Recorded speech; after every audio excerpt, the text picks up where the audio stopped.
Bah, comment est-ce qu'on monte ce genre de film? Bah, j'avais écrit donc cette pièce de théâtre et puis j'ai rencontré un copain avec qui justement je joue au foot à Paris.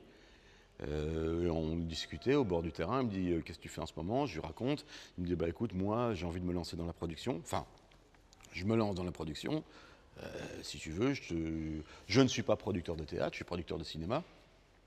Donc si tu veux, si ça t'intéresse, partons ensemble, je te, je te signe un contrat pour faire l'adaptation cinématographique, et voilà.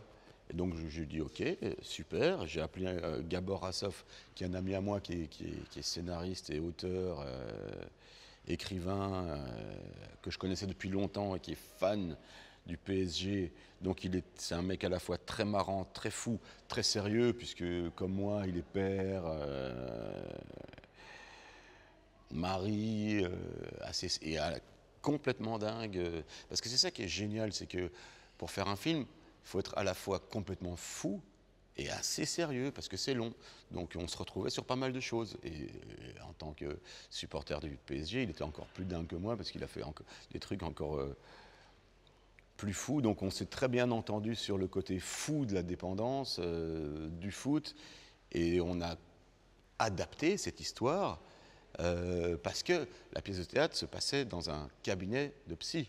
Donc là, au cinéma, on n'allait pas faire un cabinet de psy. Donc on a fait une adaptation cinématographique où le personnage de Milou, c'est-à-dire mon personnage, est devenu, enfin, était moniteur d'auto-école, et il rencontre Martine, qui est élève, et ils vont bien s'entendre sur la musique, sauf que Milou va déconner en lui mentant à plusieurs reprises pour aller voir du foot, et c'est là que les choses vont aller de mal en pis et il va devoir changer. Donc on a fait une adaptation cinématographique avec plein de personnages, avec son copain Looping, avec qui il va au foot, avec Monsieur Raymond, le tenancier du bistrot, le parrain alcoolique anonyme, enfin voilà, qu'on a fait une histoire. Et on a, on a passé les échelons scénaristiques avec brio.